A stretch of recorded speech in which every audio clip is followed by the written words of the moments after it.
আসসালামু আলাইকুম।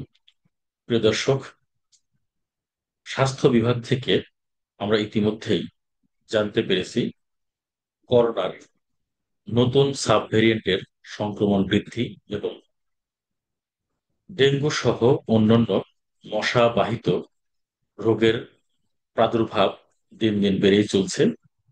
স্বাস্থ্য বিভাগের নির্দেশনা অনুযায়ী মাধ্যমিক ও উচ্চ শিক্ষা বিভাগ থেকে একটি প্রজ্ঞাপন জারি হয়েছে।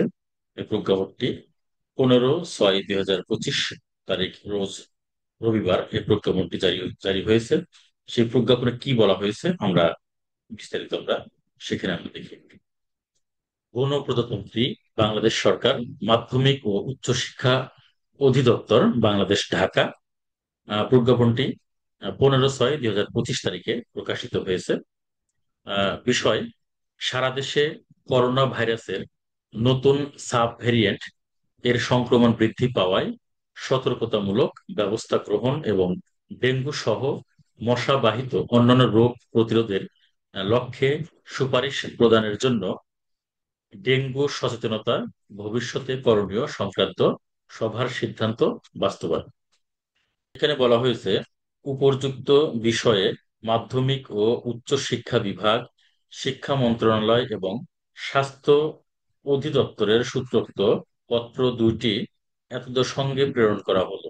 উক্ত পত্রদ্বয়ের নির্দেশনা মোতাবেক এই অধিদপ্তরের আওতাধীন সকল শিক্ষা প্রতিষ্ঠানে নিম্নোক্ত নির্দেশনাসমূহ প্রতিপালনের জন্য নির্দেশক্রমে অনুরোধ করা।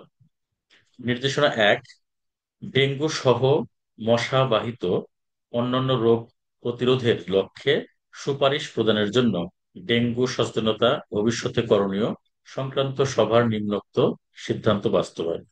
সারা দেশে ডেঙ্গু রোগ প্রতিরোধ সচেতনতা বৃদ্ধির জন্য প্রচারণা কাজে সকল শিক্ষা প্রতিষ্ঠানের শিক্ষক ও শিক্ষার্থীদের সম্পৃক্ত করতে হবে। ওকে। এরপর নির্দেশনা এখানে 2 বলছে যে করোনা ভাইরাসের সংক্রমণ প্রতিরোধে নির্দেশনা সমূহ: বারবার প্রয়োজন মতো সাবান দিয়ে হাত ধোয়া অন্তত 20 সেকেন্ড, জনসমাগম এড়িয়ে চলা এবং বাইরে বের হলে মুখে মাস্ক পরা, আক্রান্ত ব্যক্তি হতে কমপক্ষে 3 ফুট দূরত্ব বজায় রাখা, অপরিষ্কার হাতে চোখ, নাক ও মুখ স্পর্শ করা থেকে বিরত থাকা, হাঁচি কাশির সময় বাহু বা টিস্যু বা কাপড় দিয়ে নাক মুখ ঢেকে রাখা।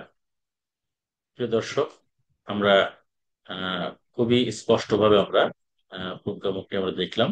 এই প্রজ্ঞাপনটি মাধ্যমিক ও উচ্চ শিক্ষা অধিদপ্তর থেকে প্রকাশিত হয়েছে। আমরা অবশ্যই এই প্রজ্ঞাপনে যা যা বলা আছে অবশ্যই সবাই আমরা পালন করার চেষ্টা করব, স্পেশালি আমাদের শিক্ষা প্রতিষ্ঠানের জন্য প্রজ্ঞাপনটি।